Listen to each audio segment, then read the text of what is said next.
When you are. Okay. Well, Josh, we'll go ahead, and I think we'll just go ahead and start with your opening statement, and then we'll follow that with Lovie. Sure. Well, again, as always, good to see everyone. Thanks for taking time out of your day to visit with us. As you would imagine, it's been I would call it a hard and eventful few days here for the athletic program for our conference. Had ongoing conversations with our chancellor, Robert Jones, throughout the summer, but certainly those discussions have increased in frequency here over the last several weeks, and in particular over the last many days. He's been in regular consultation with me and with our medical staff as well.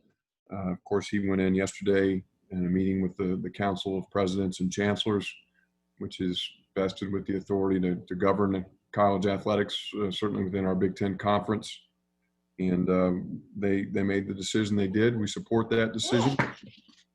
Clearly, it's rooted in the health and safety of our student athletes. And we spent the day yesterday walking through an extensive communication plan with those who were most directly affected by the decision. We met separately with each of our fall sports here at Illinois, as most of you know. That includes football, soccer, volleyball, men's and women's cross country. We had a chance to visit with them and explain what was happening, why it was happening, why we were, and what we intended to do going forward. Last night, we had a call with all of our student athletes and their families. As we talked about last week, we've now done, I think this was our 18th such call. Last night, we had over 400 people on the line, and we answered questions for over 90 minutes. I think we had 75 plus questions that were presented in the course of the conversation. There remain many open questions. We acknowledge that. I think that the two biggest ones, number one, revolves around the spring. Certainly, we intend to continue to evaluate that. We believe that's a very real possibility for the return of competition in our fall sports. We're actively studying that. I think what's really important to me, and I think to all of our athletic directors, is making sure that that is a meaningful, substantive opportunity. If we're going to ask our student athletes to use a year of their eligibility to participate, then it's got to be worth it for them. It's got to be something that has real meaning and value, and that's what we're going to spend a lot of time trying to develop here in the days and weeks to come. And then the second question, not surprisingly, revolves around eligibility. We are awaiting some direction from the NCAA on that front. I think that that question could be rendered largely moot if we are successful in putting something meaningful together for the spring. If we're not, then I think that question becomes much more prominent. I think, as you all know, during the spring, this past spring, when the seasons were disrupted, the NCAA did grant the institutions autonomy to determine whether to extend a waiver relative to eligibility and to expand our financial aid cap for 1 year to provide that same aid to our returning seniors. That was the decision in the spring. We don't know whether the NCAA will follow that same direction for the fall or not, but we're all waiting for that guidance. I think last night, as I was wrapping up a long, hard day, I was filled with a lot of different emotions.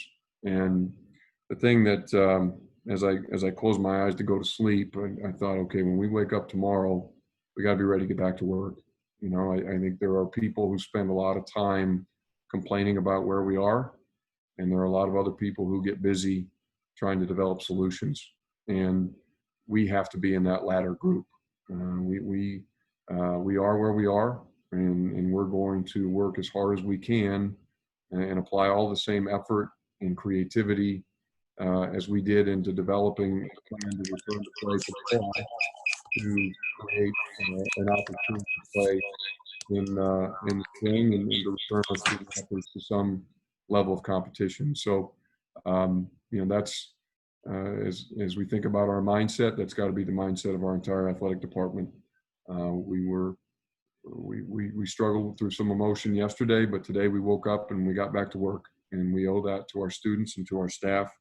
And we're going to get busy developing solutions and move forward through this. I think. Okay. Coach. Yeah, we'll open up for Coach Smith. I need to make sure he's unmuted. Oh, there you go. All right. Thanks, Coach. All right. Thank you, Kent. I shared some of Josh's feelings too. Yesterday when I talked with you right after we had our last practice, I knew before I went on the field, it's a privilege to play college football. So a lot has happened, of course, in those 24 hours. As Josh mentioned, he talked with our football team to give them as much information as he possibly could at that time. We also had just a football-only team meeting last night, and I followed that up with a captain's meeting a little while ago. So just trying to give the guys as much information as possible. We're disappointed, too, like everybody else, that we're not going to have a college football fall season. And we started the process of just what do we do next? In the immediate future for our players, there is a discretionary period where we're going to give them a little bit of time. We have our school starting on the 24th of August, so they'll be back a little bit before that. And we continue to work on our plan going forward. Have a lot of time now. We haven't gotten a directive really from the Big Ten office on exactly what all we can do yet. That, of course, would dictate the direction that we go and how soon we do that. Josh mentioned a possible spring schedule. We want to play football as soon as we possibly can. Talking with our seniors, yes, eligibility questions. And if there's a spring schedule, what would it look like? The normal concerns, having 2 seasons in 1 calendar year, of course, is there. It's real. So that's where we are right now. Players are going to, take a little bit of break as we work through some things. And eventually we're going to play football. And can't wait to do that. Thank you. All right, we'll start off. Doug Bouchon, you have a question? Go ahead. And Jim Mattson on deck. The question for Josh. You said, Josh, you're in agreement with the decision that was made by the Big Ten. We talked to you last Thursday. What you were pretty adamant about wanting to play at that time. What changed in those 5 days to kind of change your mind and now lean toward agreeing with the decision to postpone the season?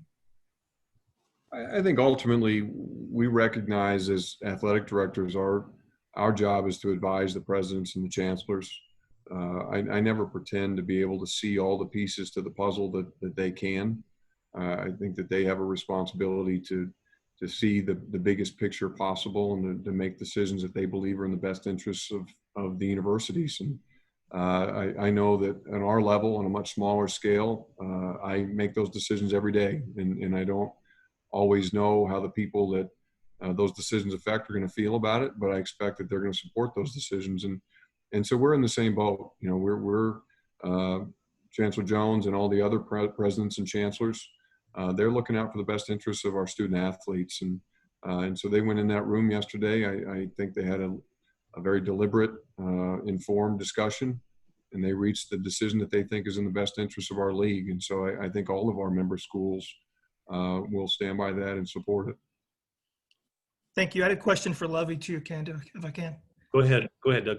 Coach, a lot of players on social media expressing frustration. They wanted to play, obviously. The one player who didn't want to play opted out. So do you feel like their voices were heard? That's a big thing in college athletics now, is the players' voices being heard. Do you feel like the league listened to the players and that they had some input in the decision? No, I absolutely believe that's the case. I think the powers to be listened to, of course, listen to us as coaches. Josh mentioned the athletic directors, of course, the players. How can you not? And then eventually, though, decisions are made, and then you go from there. And that's where our guys are right now. Yeah, as I said, a lot of disappointment. But now, next step. Our players will know that eventually we're going to play football, and they have to get excited about that. Okay, Jim Matson, Jeremy Warner on deck. I wanted to talk to Lovie real quick. Lovie, yesterday you said eligibility would be the number one question for the players, or your concern for the players. But what about the mental health of your players who have always had a football season in the fall and always had, from JFL on, high school? Are you worried about their mental health? Are you worried about them losing something that means so much to them? Well, the mental health part, maybe that's a little strong of a statement, but we are there's a void, for all of us for football. I mean, we've been doing this, it's been a long time since I haven't had, of course, and most of the guys, most of them have been playing every fall. So there will be an adjustment. And that's why it's important, though, when we get back together as a team, at the end of August, as I said, we'll be, of course, watching our guys closely. And once they get to plan on what we're going to do and we start doing more team activities, we'll start bringing them back. I'm good. Thank you. If I could weigh in there too, obviously I know the focus today is football, but there were a lot of student athletes who were impacted by the decision yesterday. And I think they're all wrestling with this and the emotions of that decision. And we made a point yesterday in all those meetings to talk to them about making sure that they don't try and navigate this by themselves. The beauty of being a student athlete at a place like Illinois is you're surrounded by people who care about you. You've got your teammates, you've got coaches, you've got support staff, athletic trainers, mental health professionals, a whole circle of folks who are all here and a lot of us are going through similar emotions. And so there's, I think, an opportunity for us to really lean heavily on each other and to look for ways to, as Coach said, we've all got a void, and how can we help each other get through that void together? Okay, Jeremy Warner, you're up. Scott Beatty, you're on deck. Hey, Josh, thanks for doing this. I'm just wondering, you said you had the conversations with Chancellor Jones. Were you expecting this decision out of him? Did you get that feel out of him, or did you try to persuade him either way? Yeah, I think, it seemed like conversations started to pick up sometime on Saturday. We didn't have a vote or a decision until yesterday. So it gave us a little time to start preparing for that as a possibility.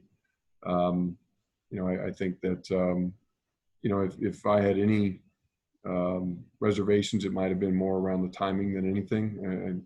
But I think that all of the athletic directors, we've all known that this was a possibility. We've really approached this in an incremental fashion from the beginning. When I talked about that a little bit when I was with most of you last week, that it was about, okay, how do we get the student athletes back to start training in the summer? And then how do we get them prepared to start training camp? And how can we put a schedule together that allows us to have flexibility in the season? And but in the back of our minds all along, we knew that ultimately we were going to have to make some big decisions about whether this would continue to make sense in this environment or not. And so the chancellors and presidents, it was their right to do, got together and thought that the time was right to make this call and to make it now. And as I said, we'll support that. Josh, I know that this is just happening. You got so much on your plate moving forward here, but we've talked about the financial reality of all this. Now that we're moving to that, what is the financial reality of the short term for you guys? I don't think that our answer has changed a lot on that front since last week. If you'll recall last week when we talked about that, I said that there'd be a lot of speculation because we just don't know the answer to most of the questions that are going to drive that. We don't know how many football games we're ultimately going to play this year. We don't know how many basketball games we're going to play. We don't know how many people will be in the stands for any of those games. And we don't know what kind of value those games will create for our television partners. And so although we do know that it won't happen in the traditional sense and that it won't happen in the way that we expected it might in terms of a fall season, there's still, I think, a strong possibility that we're going to be able to play football this year and hopefully do it in a meaningful way that creates great interest from our fans and from the public. If we're able to do that, then I think we'll be in a stronger position financially than maybe we expect. And so for now, we're going to avoid trying to make any knee-jerk reactions. I think that if I were to throw any new numbers out there, they would be pure speculation. And so we're going to continue to take this in a measured way. We're working through it. And as I said the other day, we've already instituted a number of aggressive measures to try and conserve resources and save costs. And we'll continue to do that, certainly. But we're going to avoid trying to overreact until we get a better sense of what the rest of this year is going to look like. Thanks, Josh. All right, Scott Beatty, Matt Stevens, you're on deck. Josh, Commissioner Warren yesterday used the word uncertainty a lot. Is there any clarity you have on what the target is? I mean, obviously we'd like to see this virus eradicated, but is it case counts? Is it vaccines? Is it more information on what this virus does? Is there anything you have a benchmark for to be able to return to competition? Nothing firm, Scott. I think that, we're not going to say it has to be these things. I think that in talking with Chancellor Jones, I think there were some concerns around the availability and access to testing on our different campuses. Certainly, we feel really good about what we've been able to develop here at the University of Illinois, and we talked some about that last week. But I understand that it's not necessarily the same everywhere else, and we want to be at a place where we have a consistent access point on the testing front.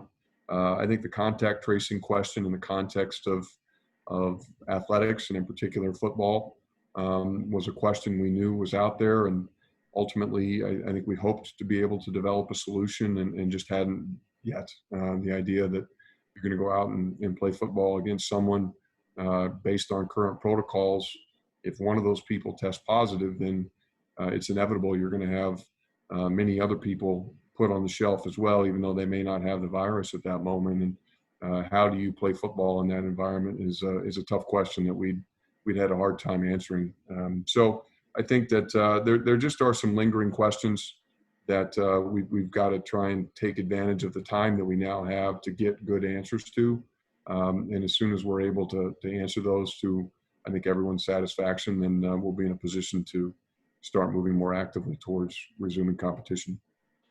And then sounds like the intent is to continue having practice and I would assume for all the programs as the Big Ten permits. Is that reconciled with the moratorium on competition to still be able to do other activities?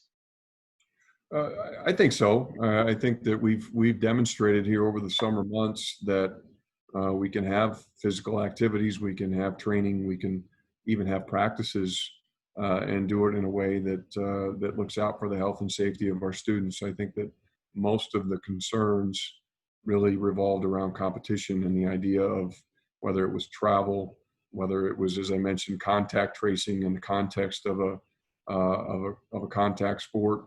Some of these discrepancies in testing, those all really are brought to bear more when you're talking about school to school, not so much within your own school. And so we feel comfortable here within our own institution in the protocols that we have. And we feel confident that we can continue moving forward with the activities that we've already undertaken and some additional practices as the remainder of our student athletes return to campus here in a couple of weeks.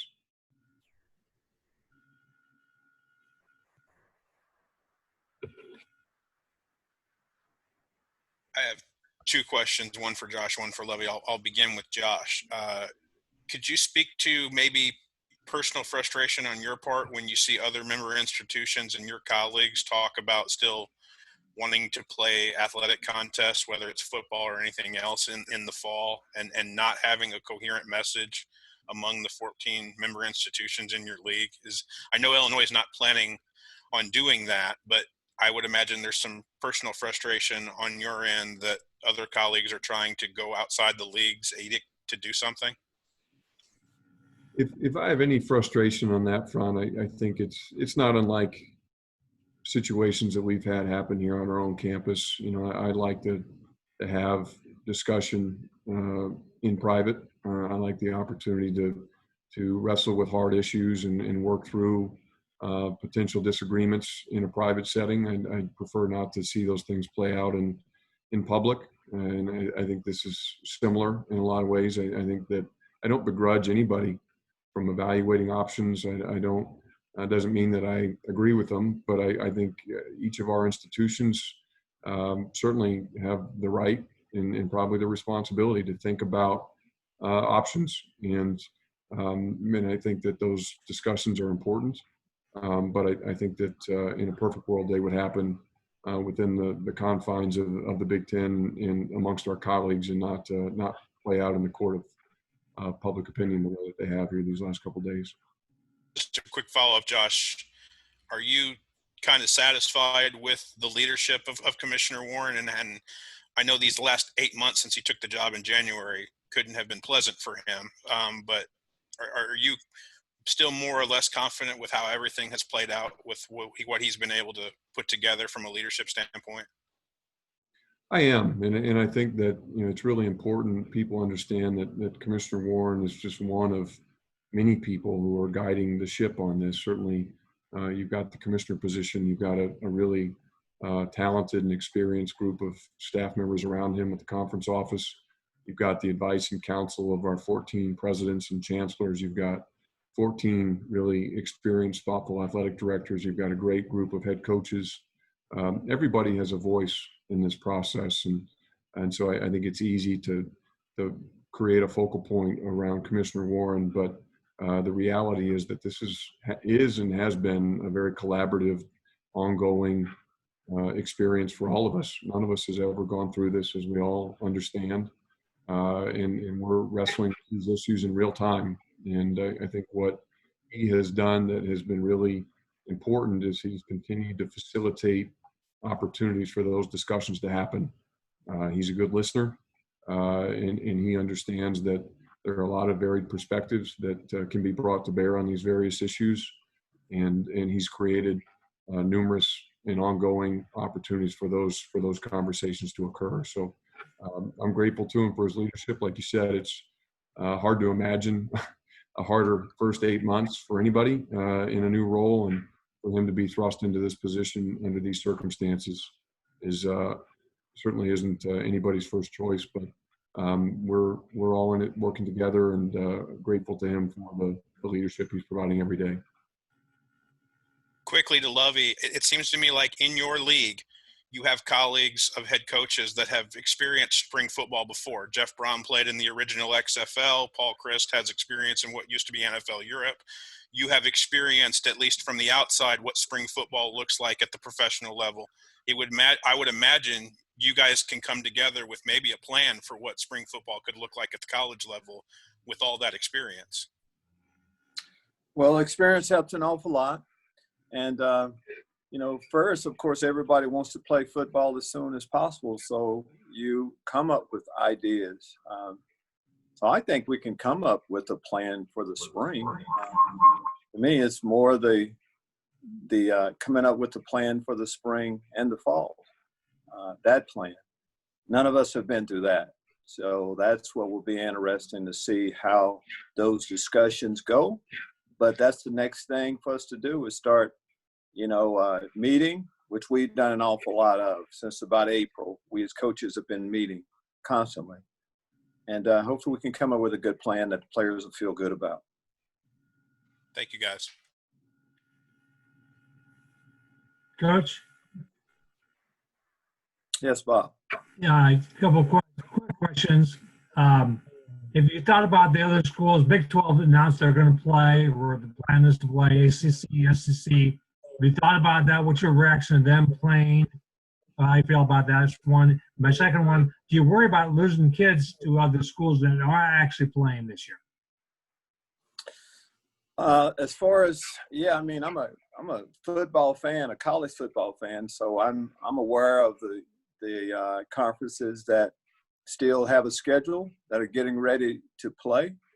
I'm sure they have their reasons for it. I mean, I trust our decision makers on why we're not playing. And as far as losing players, I don't think so. Most teams have their rosters in place right now, so that would be pretty hard to do. And I know, just speaking about our football team, we have a good football team. We really feel good about what the product we were going to put on the football field this year. From what I've gotten from my guys, they're just talking about staying together and getting ready to play when we get a chance to do it. So I know that's a possibility. I don't think that's something that we're going to have to worry about an awful lot. Maybe all teams always worry about guys potentially transferring them. Thanks, Coach. All right, Derek Piper, and then Nico, you're on deck. Hey, Josh, I know that a lot of fans are already looking towards basketball and worrying about being in the same position. I know that most of your focus has probably been on football and all your fall sports, but based on the direction the decision has gone and what you know about what went into that, what has to change in your mind to be able to pull off a college basketball season? I don't know that much has to change. Certainly here on our campus, I think that, and I messaged that to our student athletes yesterday, we have 360 or so athletes who aren't yet here on campus, and they'll be returning over the next couple of weeks. And for them, this decision may not have tremendous significance. They're going to come back here. They're going to start to prepare. They're going to get themselves ready physically, mentally, to go out and play their seasons. And that's, I think, the mindset that we need to have. I did have a chance to sit down with our basketball teams, both men's and women's, last night, because they're already here on campus and they are in training. And so to them, I think the message is just stay the course, continue to do what you're doing.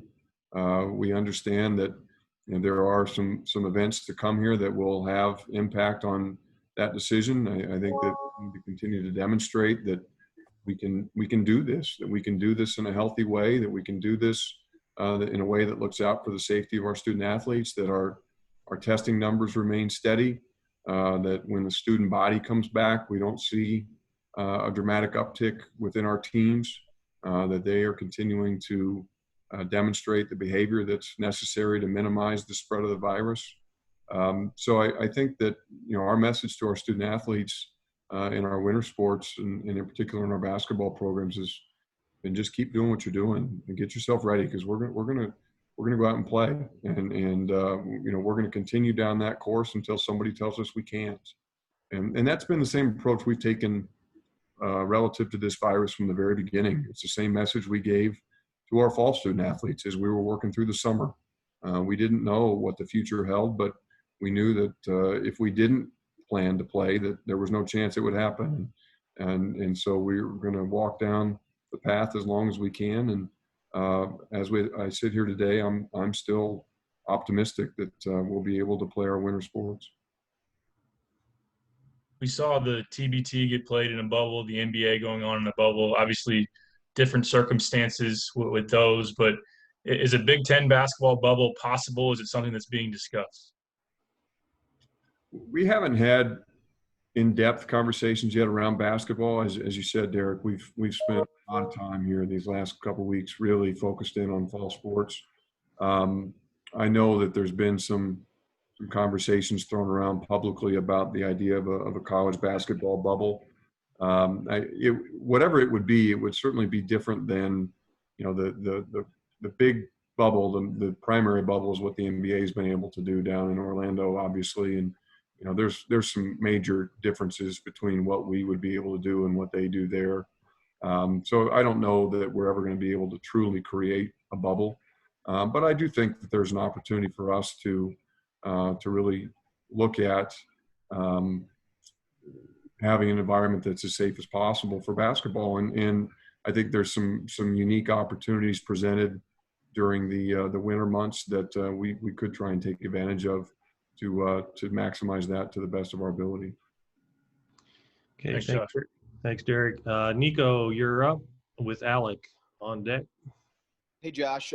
There was a report out about some Big Ten players getting diagnosed with myocarditis, an inflammation of the heart. Did that report or that I guess that information kind of play a factor into this decision to maybe put the fall season on hold? Was that, how big of a factor was that information? I think that'd be a better question probably directed to the conference office or to the folks who were in the room yesterday with the presidents and chancellors. Certainly, we know there are some ongoing questions around the virus itself and about the effects of the virus on the body. I think that there appear to be some varying medical opinions around that, and we had certainly sought to get the benefit of as many different perspectives on those questions as here over the last weeks as we could. But ultimately, how that came to bear on the president's decision would have to be a question for them. That's all I had. Okay, Alec, you're up. Joey Wagner, you'll be on deck. Yeah, I have two. I'll start with you, Josh. Being a former player and knowing what those guys go through on a daily basis, how difficult was that conversation that you had with them in the team meeting? It was hard. Unfortunately, we've had our share of hard conversations with our student athletes here over the last 6 months. I hoped when we made the decision to cancel sports in the spring that was going to be the worst day of my career. And yesterday was right there with it. And, to be able to look our young people in the eye, and it doesn't matter if they were football players or volleyball, soccer, cross country, they all have done everything we've asked them to do for the last 4.5 months. And I think that was, if I had a frustration or a disappointment, it was that we weren't able to deliver for them the experience that they were wanting, and frankly, that they've earned. They have put everything that they have into positioning themselves to go out and have a successful season. And for factors outside of their control, that's not now going to be afforded to them. And that's just heart-wrenching for all of us who are involved. But at the same time, I have continually been impressed and inspired by our student athletes. Their resiliency in the face of this experience has never been more evident than it was yesterday or than it was in the spring when I talked to those student athletes. And they will persevere. They will get back to work the same as we all did today. They will rally around each other. And I think that there's a really strong commitment from them. What I told them is that they still have an opportunity to have a really special year and to do it in the orange and blue, to do it for the University of Illinois, and for our seniors to end their careers on an incredibly positive note. But they've got to continue to do the right work, and they've got to continue to make the best decisions outside of our atmosphere that they can, so that we can move this thing forward. Thanks, Josh. Appreciate it. And Coach Smith, obviously, you've spoke a little bit about how 2020 was your year. You've kind of circled since you got here. How do you keep this group together and keep them focused on a possibility of a spring season? Well, for just that reason, I and the rest of the team felt the same way. But as we see it, nothing has changed. We haven't had an opportunity to play yet, and that's the key. So the guys are still pumped up. We'll have a chance to be an even better team when we eventually take the field. So, again, a little bit of time off right now to let it all soak in. Then we're going to come back and just be ready to face whatever is there and eventually get ready to play some football. We concentrate on what we can control. Most of the things that happened, players had no control of. We didn't have much control of. Eventually, we'll be in control of something, though. Thanks, Coach. Appreciate it. Hey, Joey Wagner, Scott Ritchie, you're on deck. Hey, Lovie, you mentioned the reality of, spring season would mean 2 football seasons in 1 calendar year. Have you given much thought to what the blueprint could look like to make that work as you factor in, what the NFL schedule as we know it to be and how that typically operates in March and April? Joey, in time I'll be able to go through all of those things. But right now the focus is on this discretionary period. Really, what's up next is school starting and then this block of time during the fall. On how we're going to set that up. Just that statement. I've never seen 2 football seasons in one calendar year. So there's a lot of thoughts going to have to go into that, but we have time for that, but it's down the line a little bit more. And then for Josh, as you guys have been meeting over the course of, the last few months, how far down the road did you get with this idea of a spring season, or maybe what that could look like? We've talked about it in concept. We now have a working group that's together that's studying this daily, and I think that there are a lot of considerations, but I think the reality is that in any time you face adversity like this, I think it's really easy to just say, "Oh, well, we can't do that," and to be dismissive.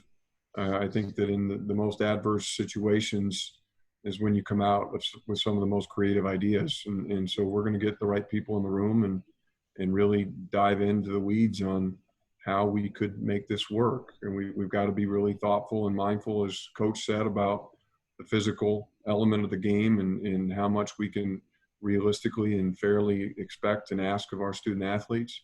And so it really does, I think he said it very well, it's got to be a spring and a fall plan. It can't be spring in isolation. It can't be fall in isolation. We've got to look at it in the collective. And I think there's a way, I think there's a path forward. We don't know yet exactly what it looks like, but we think that we've got enough experience and intelligence in the room, creativity, that with enough time that we will be able to put a plan together that could work. Okay, Scott Ritchie, you're up. Gavin Good, Shannon Ryan in the hole. I guess both of mine are for Josh. Sort of following up what Joey asked, do you see maybe some of these fall sports that have been postponed being easier to reschedule in the spring? I know just in terms of maybe volleyball, because you don't have weather concerns, and maybe just outside of the football, just contact I know has maybe been one of the bigger issues surrounding the virus. Yeah, Scott, I think I think you kind of answered your own question. Yes, I do think that logistically, physically, I think there are some elements to, in particular, volleyball and soccer that would be a little more straightforward in terms of trying to move into the spring than football or cross country, frankly. But I think volleyball being indoors, I think the nature of the game lends itself to more ongoing competition. And in reality, and then soccer already has a pretty meaningful spring experience. They play a number of games in the spring as it is. And so I think that both those sports are pretty well positioned to do that fairly seamlessly. Cross country is a little complicated because most of our cross country athletes are also participants in indoor track and outdoor track. And so they really are a 3-season athlete to begin with. And so where you would insert a true distance season is a bit of a question without a great answer yet. So that's another issue that we'll be studying.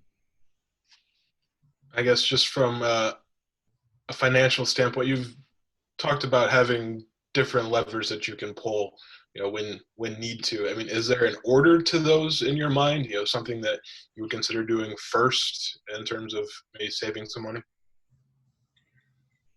Of course, absolutely. From the beginning, we've put together what I would call kind of a laundry list of those available options to us, and then we've tried to prioritize those both in terms of the amount of money that would be saved and the impact that those changes would have on our operation.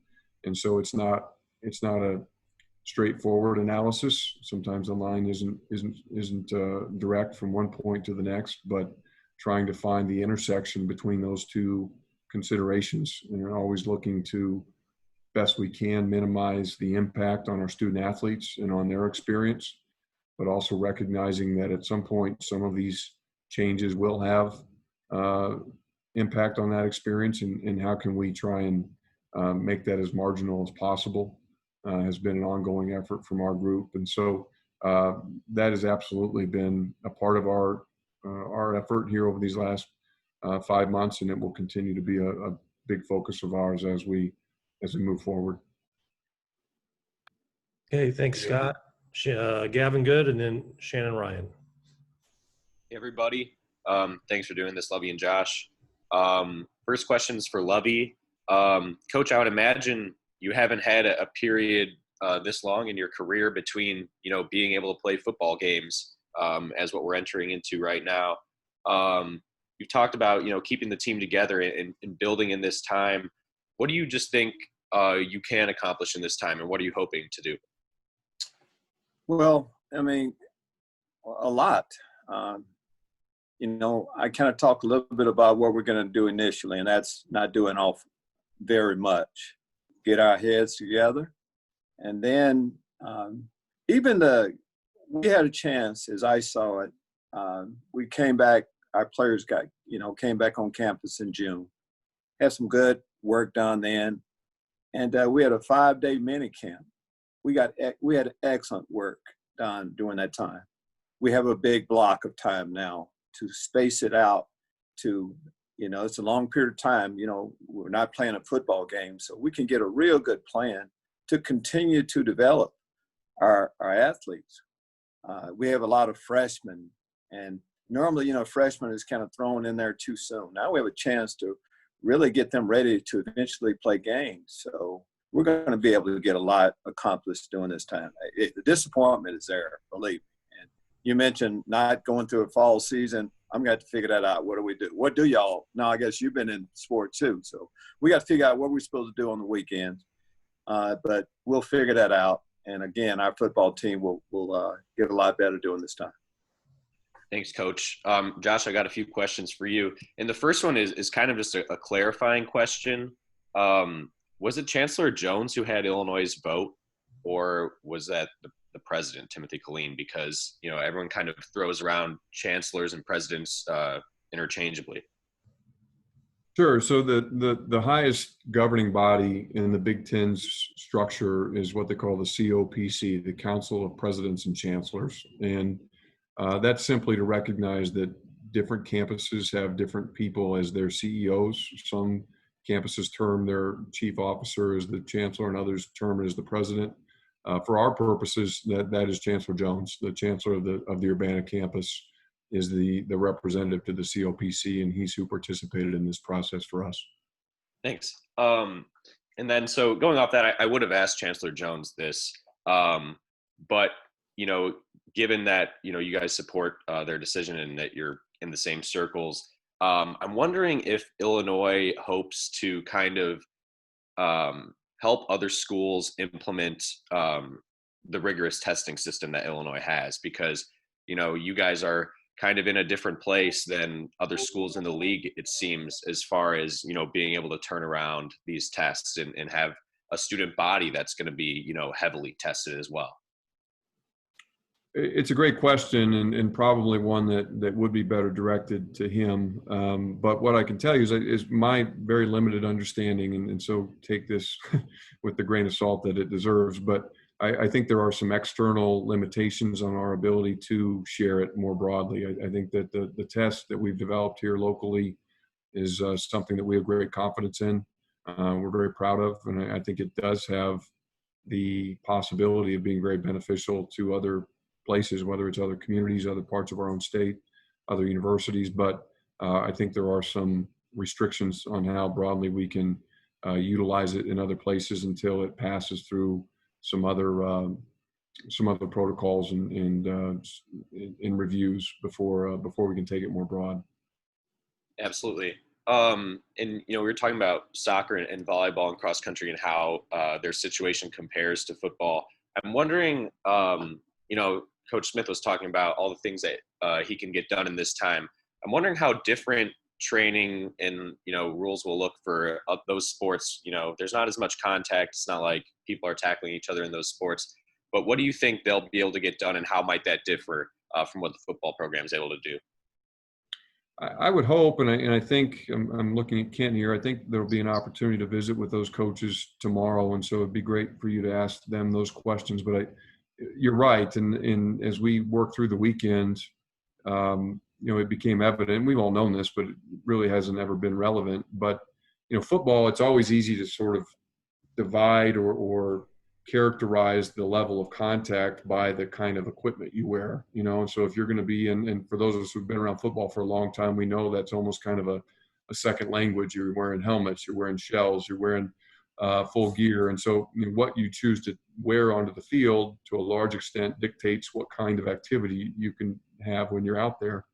In soccer and volleyball, Gavin, like you said, there really aren't, you know, you're either playing it or you're not. And so what I would expect is that, and kind of how we messaged it to our athletes yesterday, was for them to think about essentially just flipping the seasons. And so in the spring, they always have a preparation season where they're able to get out and train and practice in anticipation of the fall. And then they get to the fall and they compete. And so what we've encouraged them to do is to think about this fall as what they would ordinarily do in the spring. It's a chance for them to continue to train, prepare, and get ready, in this case, to hopefully go out and compete in the spring. So it's a slightly different mindset, although I think that, you know, they should have, I think, ample opportunity here to make some significant strides forward, just with the runway that's in front of them to get out and practice. All right, then last question real quick. Barry Alvarez at Wisconsin yesterday said that there will be layoffs there because of the decision to postpone fall sports. I know you said, you know, your financial outlook hasn't changed too much with the recent developments, but do you expect there to be further layoffs now within the department because of this, or is that something, you know, you're not ready to talk about yet? It's something I don't have a great answer for yet. I think that, you know, as all of you know from last week, we've already gone through some significant downsizing here within the athletic program. I don't yet know whether that will need to grow, certainly in the short term. Like I said earlier, I think we're hoping to avoid any knee-jerk decisions the best that we can. And you know, just to clarify, I didn't say that there wouldn't be additional financial challenge. We just don't know yet. And so until we get some clarity, we're going to try and avoid making any short-term decisions. The short answer is I don't know yet, Gavin. You know, we're in the midst of those conversations now. We met with our staff, our entire staff, this morning. Obviously, talked through the news from yesterday and tried to find a fine line there where I want to be reassuring to them. I want them to feel comfortable and stay together as we work through this as a group of people. But I also don't want to overpromise. You know, I can't be in a position to promise them something that I can't deliver. And so we've been transparent and forthcoming with them from the beginning. We'll continue to do that, and we'll share more information with them as we have it. And that's been how we've approached it, and that will remain our approach as we move forward. All right, thank you both for your time. Josh is correct. Tomorrow we will have our volleyball, soccer, and cross-country coaches available at 2:00 tomorrow in a similar Zoom call. All right, next up, Mariah, followed by Robert Rosenthal. Hi, Josh. Hi, Lovie. This question is actually directed to the both of you. Obviously, these past 5 months have been a whirlwind and have been extremely taxing. I'm curious as to what you, as an athletic director, and you as a coach, Lovie, have learned about yourselves and your positions through this time. Coach, you get to go first. Okay. Well, Mariah, I've learned that I really love football and like being a part of it. And there's definitely a void when you don't have it. And just confirming things, like being around the guys and just like, you know, talking with them and seeing how they see things. When you go through adversity, you know, you find out an awful lot. As I said earlier, we had a chance to meet with the captains today, and just listening to their opinions on what the next step will look like. And that's what we're always telling our guys to just, you know, don't think about the last play. It's always about the next one. And they're getting their plans together on how they're going to get better and what the next landscape will look like. Thanks. I think my answer is largely the same. I think that we've all learned how much we enjoy sports and how important it is in our life. I live to compete, and the absence of competition has been a real challenge. I also really have learned how much I care about and really crave interaction with my colleagues, with our staff, with our students. They really are what makes the world go round in a lot of ways, in my world anyway. And the chance to be with them doing meaningful work. I tell our staff all the time, I think there's nothing more rewarding than doing work that matters with people you care about. And I think that both of those things have really been pushed to the forefront for me over these last 5 months. I think our work really matters, and I feel very fortunate to do that work with people I care a lot about. And that's really been emphasized for me during this experience. Thank you. All right, Robert Rosenthal, Adam Rittenberg, and Dion Miller in order. Robert, you're up.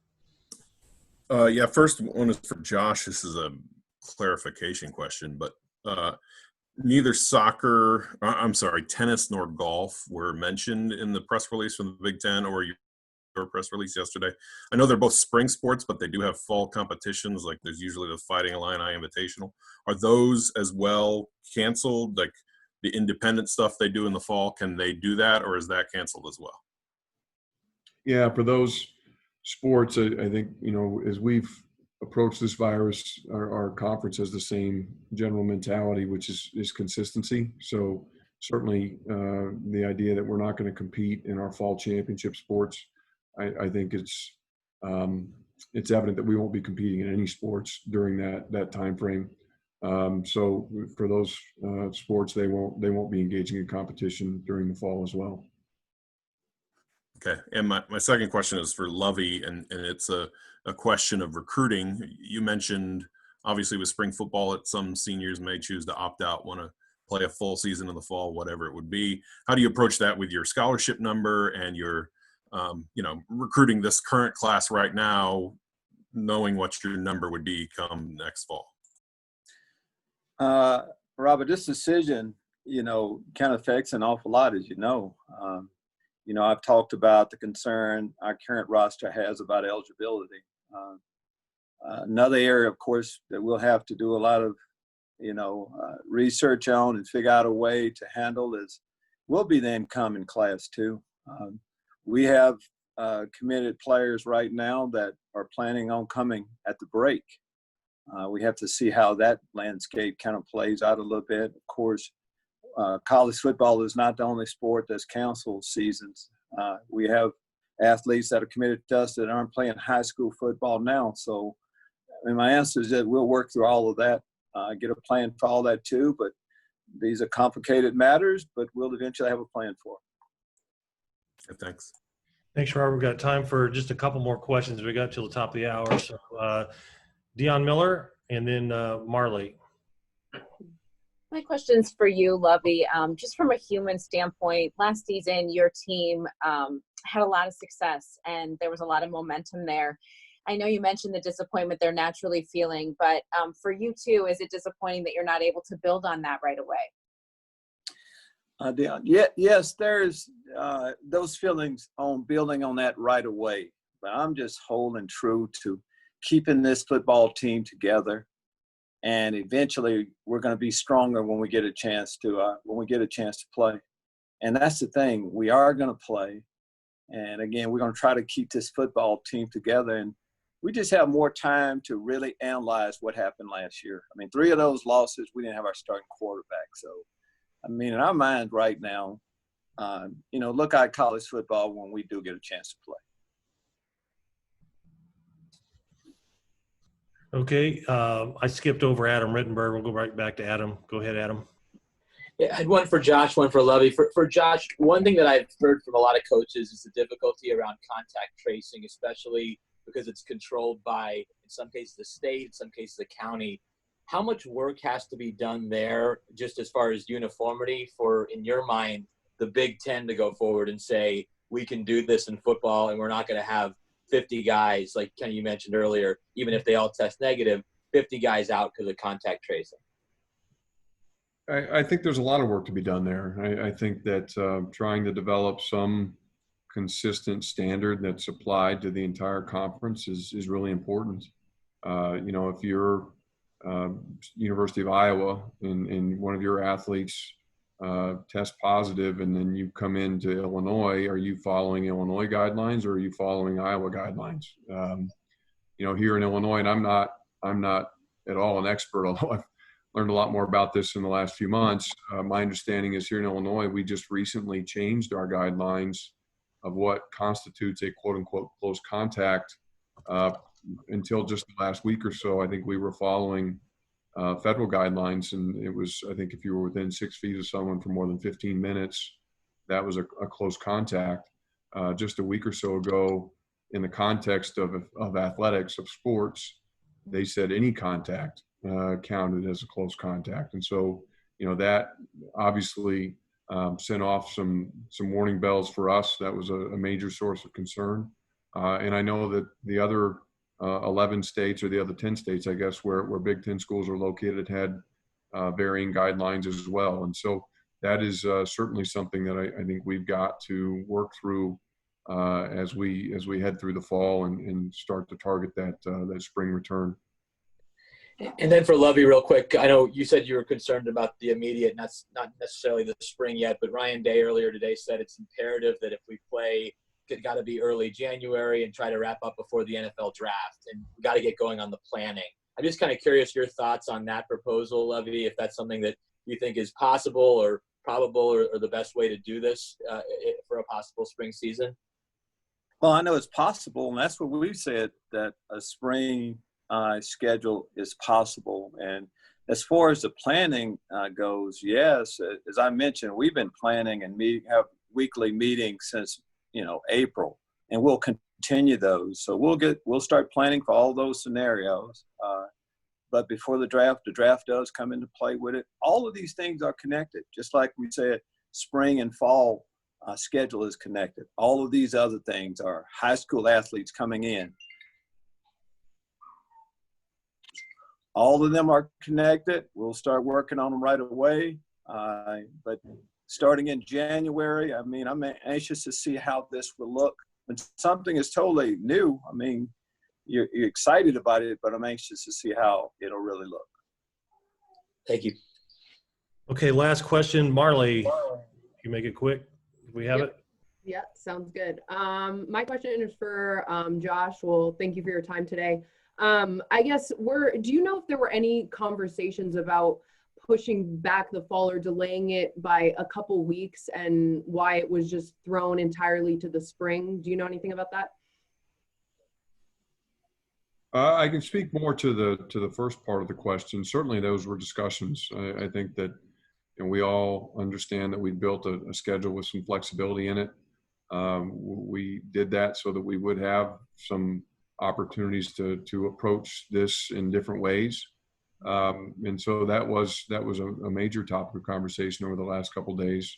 But ultimately, and I think that was a major topic of conversation with the presidents and chancellors. But ultimately, they felt like the health situation really pushed for the postponement. And as I said, we'll abide and support that. Was there anything in particular that maybe just caused the dominoes to fall? Because it seemed like the process went really quickly from what happened this weekend until where we're at right now. Again, I think you really would have to ask that to the conference office and to the people who were in that room. As I said, we had a lot of robust conversations around a lot of different ways to approach it. Ultimately, we didn't know, the athletic directors, we weren't sure what the outcome was going to be when they went into the room. We gave them a lot of different input. We gave them a lot of different ideas. And then as we do, we deferred the decision to them. And now that we have it, we'll continue to execute on it. Okay, thank you, everybody. Josh, Lovie, thank you for your time today, a full hour of this. To the media on here, thank you for joining us. And like I said, we'll have with Chris Thomas, Janet Rayfield, and Sarah Havman tomorrow at 2:00. So we'll send out a link for those who are interested. Thanks, everybody. Have a great day. Thank you. Thank you, Josh. Thanks, Lovie. Lovie, thanks, Josh. Thank you. Thanks, Buddy, Matt. take care.